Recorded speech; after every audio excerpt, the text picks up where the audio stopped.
ജില്ലാ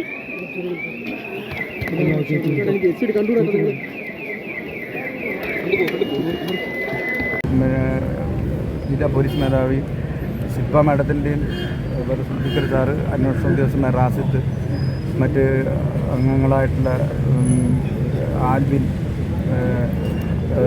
അതുപോലെ സതീഷ്, ശിരിലാൽ തുടങ്ങിയ ടീമംഗങ്ങൾ ഇതിൽ കേസിൻ്റെ ചാർജ് കൊടുക്കുന്നവരെ പൂർണ്ണമായിട്ടും ട്രയൽ അവസാനിക്കുന്നവരെ കൂടെ നിൽക്കുകയും മറ്റുള്ള മുഴുവൻ മേലുദ്യോഗസ്ഥന്മാരും ഈ കേസിനെ വളരെയധികം സപ്പോർട്ട് ചെയ്യുകയും ചെയ്തിട്ടുണ്ട്.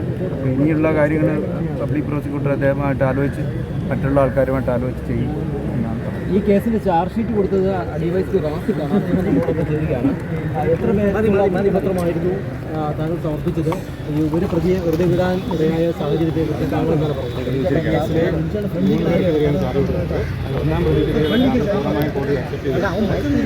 രണ്ടാം പ്രതിയുടെ കാര്യത്തിൽ മാത്രം കോടതി തെളിവിൻ്റെ അഭാവത്തിൽ അവർക്ക് വെറുതെ വിടുകയാണ്.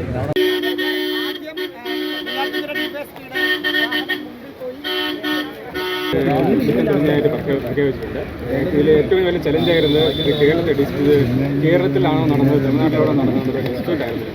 പിന്നെ നമ്മൾ അതിനകത്ത് കേസിൽ ഇതിൽ കേരളത്തിലാണ് ഇതിൻ്റെ സംഭവം നടന്നത്. കേരളത്തിൽ നിന്നും ഈ പയ്യനെ ഇവിടുന്ന് കൊണ്ടുപോയിട്ടാണ് ഈ നാട്ടം നടത്തിയതെന്നുള്ളതിൻ്റെ അന്വേഷണ റിപ്പോർട്ട് കൊടുക്കുകയും അതിൻ്റെ ഭാഗമായിട്ട് അത് കോടതി അത് വിലയിരുത്തി അത് ശരിയാണ് എന്ന് കോടതിക്ക് കുറ്റം ബോധ്യപ്പെട്ടതിൻ്റെ അടിസ്ഥാനത്തിൽ അതിനെതിരെ നിങ്ങൾക്ക് എല്ലാവർക്കും അറിയാം. അവർക്ക് അത് സുപ്രീം കോടതി വരെ ചലഞ്ച് ചെയ്ത് പോയ കേസാണ്. സുപ്രീം കോടതി വരെ പോയിട്ടും അതിനെ അവർക്ക് തിരിച്ച് ട്രയൽ കോടതിയിൽ വരികയും ട്രയൽ കോടതി അംഗീകരിച്ചുകൊണ്ട് നല്ലൊരു വിജയമാണ് നൽകിയത്. ഇതിൽ നമ്മൾ അന്വേഷണം നടത്തി. കാരണം പ്രാഥമിക എൻ്റെ മെജോറിറ്റി അന്വേഷണം നടത്തിയത് നമ്മൾ ജോൺസണാണ്. അതിനുശേഷം സുൽഫിക്കർ സാർ അന്വേഷിച്ചു. തുടർന്ന് ഞാനാണ് കേസിൻ്റെ അന്വേഷണം നടത്തി. ഏകദേശം 1 വർഷത്തോളം ആ പെൺകുട്ടിയുടെ ബെയിലുമായിട്ട് ബന്ധപ്പെട്ട് സുപ്രീം കോടതി പോവുകയും ഹൈക്കോടതികളിൽ പോയി അതിൽ തടഞ്ഞു നിർത്താൻ മാക്സിമം ശ്രമിക്കുകയും എന്നാൽ നമുക്കത് കസ്റ്റഡിയിൽ കിടന്ന് ആ കുട്ടിക്ക് അയാളുടെ ഇതിക്കെതിരെ നമുക്ക് ട്രയൽ നടത്താൻ പറ്റിയില്ല. എങ്കിൽ പോലും നമുക്ക് അത് നല്ല രീതിയിൽ ചെയ്യാൻ പറ്റി. പക്ഷേ നമ്മൾ ഇൻവെസ്റ്റിഗേഷൻ ടീം വളരെ നല്ല രീതിയിൽ അന്വേഷണം നടത്തി പ്രോസിക്യൂഷൻ ഏൽപ്പിച്ചു. ബഹുമാനപ്പെട്ട വിനീത് സാർ അദ്ദേഹം അത് വളരെ കമ്മിറ്റഡ് ആയിട്ട് വർക്കൗട്ട് ചെയ്ത് മാക്സിമം ശിക്ഷ അതിലേക്ക് വാങ്ങിക്കൊടുക്കാൻ കിട്ടുമെന്നുള്ളതിന് പൂർണ്ണമായ വിശ്വാസം. പിന്നെ കൂടാതെ നമ്മളെ ഇൻവെസ്റ്റിഗേഷൻ അതിനകത്ത് നമ്മുടെ പോലീസ് ഉദ്യോഗസ്ഥർ ഷാജഹാൻ, അതുപോലെ തന്നെ നമ്മുടെ ആൽബിൻ, സതീശൻ, ഷിൻലാൽ, കിടപ്പും തുടങ്ങിയ നമ്മുടെ പാറശാല CA സജികുമാർ, ഇങ്ങനെ പല ഇവരെല്ലാവരും ഇതിനകത്ത് ആത്മാർത്ഥമായ ശ്രമം കൊണ്ട് ഇൻവെസ്റ്റിഗേഷൻ്റെയും അതുപോലെ തന്നെ നമ്മുടെ പ്രോസിക്യൂഷൻ്റെയും ഇൻവെസ്റ്റിഗേഷൻ ടീമിൻ്റെയും പ്രോസിക്യൂഷൻ ടീമിൻ്റെയും കൂട്ടായും എന്നാൽ ആത്മാർത്ഥമായ ശ്രമം കൊണ്ട് നല്ലൊരു ശിക്ഷ കിട്ടുമെന്നാണ് നമുക്ക് ഉറപ്പാണ്. അതിനുള്ള എല്ലാ ഞാൻ ചാർജ് കൊടുത്തതിൽ നിന്നും നല്ല റിസൾട്ട് കിട്ടുമെന്ന് കുറച്ച് വിശ്വസിക്കുന്നു. നാളെ ശിക്ഷാ വിധിക്കുന്നതിനുള്ള പ്രോസിക്യൂഷൻ്റെ കാരണം തെളിവുകൾ ഇപ്പോൾ ഇൻവെസ്റ്റിഗേറ്റിംഗ് ഓഫീസർ ശ്രീ റാസിത്ത് പറഞ്ഞതുപോലെ വളരെയധികം ഒരു ചാലഞ്ചസ് നമുക്ക് ഇതിനകത്തുണ്ടായിരുന്നു. പ്രധാനമായിട്ടും ഈ കാപ്പിക്കെന്ന് വിഷം കൊന്നു എന്ന് പറയുമ്പോഴും വിഷാംശം ഷാരൂണിൻ്റെ ശരീരത്തിൽ നിന്നോ വസ്ത്രത്തിൽ നിന്നോ ഒന്നും ലഭിച്ചിട്ടുണ്ടായിരുന്നില്ല.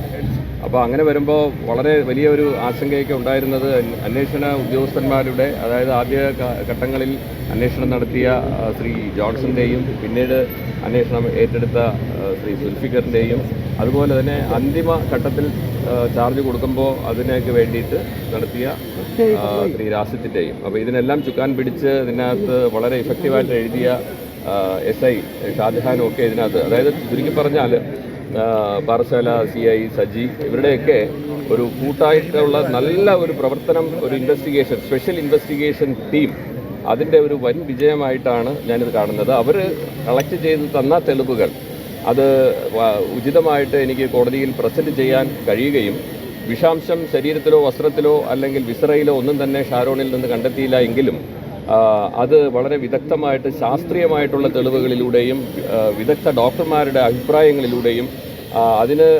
ഉപോത്ബലകമായിട്ടുള്ള മറ്റ് ശാസ്ത്രീയ തെളിവുകളും സാഹചര്യ തെളിവുകൾ. കാരണം ഈ ഒരു കേസിൻ്റെ ഏറ്റവും വലിയ വെല്ലുവിളി എന്ന് പറയുന്നത് ഒരു ദൃക്സാക്ഷിയോ ഒന്നും തന്നെ ഇല്ല. കാരണം 14/10/2022 ഷാരോൺ ഗ്രീഷ്മയുടെ വീട്ടിലെത്തിക്കഴിഞ്ഞ ശേഷം 10 മണിയോടെ അവിടെ എത്തിക്കഴിഞ്ഞിട്ട് 20 മിനിറ്റോളം അതിനകത്ത് എന്ത് സംഭവിച്ചു എന്നുള്ളതിന് യാതൊരു സാക്ഷിമൊഴികളുമില്ല. പുറത്ത് ഇറങ്ങി വരുമ്പോൾ പച്ച നിറത്തിൽ ഛർദ്ദിച്ചുകൊണ്ട് വരുന്നത് മാത്രമാണ് ഇതിനകത്ത് രണ്ടാം സാക്ഷി റെജിൻ കാണുന്നത്. അതിനുശേഷമുണ്ടായ കാര്യവും റെജിനോട് അവൾ ചതിച്ചു എന്ന് പറയുന്ന മൊഴിയിൽ നിന്ന് തുടങ്ങുന്ന കാര്യമാണ് പിന്നെ അവസാനത്തെ തെളിവുകൾ എത്തുന്നത് വരെ ഉണ്ടായ സാഹചര്യ തെളിവുകൾ. അപ്പോൾ ഇതിനെക്കുറിച്ചുള്ള മറ്റ് എവിഡൻസുകളുമൊക്കെ കൂടുതൽ വരുന്ന നാളെ ഇത് വിധി വന്നതിന് ശേഷം നമുക്ക് സംസാരിക്കാം. Thank you. ഇനിയും ശിക്ഷയുടെ കാര്യത്തിൽ ഞങ്ങൾക്ക് പൂർണ്ണ വിശ്വാസമുണ്ട്. കോടതി പരമാവധി ശിക്ഷ കിട്ടും തന്നെയാണ് ഞങ്ങളുടെ പ്രതീക്ഷ. ഇതിലിപ്പോൾ അമ്മയെ ഒഴിവാക്കിയിരിക്കുന്നു, അപ്പോൾ അതിനെക്കുറിച്ച് എന്താണ്? അല്ല, അമ്മേനെ ഒഴിവാക്കിയിട്ടുള്ളത് ബാക്കി കാര്യങ്ങൾ ഞങ്ങൾ പ്രോസിക്യൂട്ടറുമായിട്ട് ഡിസ്കസ് ചെയ്തിട്ട് ബാക്കി കാര്യങ്ങൾ തുടർ നടപടികൾ. അഡ്വക്കേറ്റ് എന്ത് പറഞ്ഞു വക്കീൽ ഈ ഒരു കേസുമായിട്ട് ബന്ധപ്പെടുത്തി ശിക്ഷ വാങ്ങിച്ചു കൊടുക്കാമെന്ന് പറഞ്ഞു? തീർച്ചയായിട്ടും അഡ്വക്കേറ്റ് ഞങ്ങളുടെ പ്രോസിക്യൂട്ടർ PS വിനീത് കുമാർ സാറാണ് ഞങ്ങളുടെ എല്ലാത്തിൻ്റെയും ഒരു ബാക്ക് ബോൺ എന്ന് പറയുന്നത് സാറാണ്. അതുപോലെ തന്നെ പോലീസ് ഉദ്യോഗസ്ഥന്മാരുടെ ഭാഗത്തു നിന്ന് ഞങ്ങൾ സി ബ്രാഞ്ച്, പിന്നെ അതുകൂടാതെ പാറശാല സ്റ്റേഷനിലുള്ള CI സാറും സജി സാറും എല്ലാവരും, അതുപോലെ തന്നെ മാധ്യമപ്രവർത്തകർ എല്ലാവരും തുടക്കത്തിൽ തന്നെ ഇതിൻ്റെ കൂടെ നിന്നുകൊണ്ടാണ് ഈ കേസ് ഇങ്ങനെ തന്നെ വന്നത്. പിന്നെ ഗവൺമെൻറ്റിൻ്റെ ഭാഗത്തു നിന്നുള്ള സപ്പോർട്ട് അത് തന്നെയാണ് കേസ് ഇത്രയും വ്യത്യസ്തമായൊരു കേസായതുകൊണ്ട് വളരെ ശക്തമായൊരു ശിക്ഷ തന്നെ ലഭിക്കണമെന്ന് തീർച്ചയായിട്ടും ഒരു റയറസ്റ്റ് ഓഫ് ഒരു കേസായതുകൊണ്ട് അതിന് തക്കതായിട്ടുള്ള പരമാവധി ശിക്ഷ ലഭിക്കുമെന്ന് തന്നെയാണ് ഞങ്ങളുടെ പ്രതീക്ഷ. അതിന് ഞങ്ങൾക്ക് കോടതിയിൽ വിശ്വാസം. അച്ഛനും അമ്മയും വന്നിട്ടില്ലായിരുന്നു? അച്ഛനും അമ്മയും വന്നിട്ടില്ല. അച്ഛന് സുഖമില്ല, അപ്പോൾ അച്ഛൻ വീട്ടിലാണ്, അച്ഛനും അമ്മയും വീട്ടിലാണ്, ഞങ്ങളും ബന്ധുക്കളാണ്.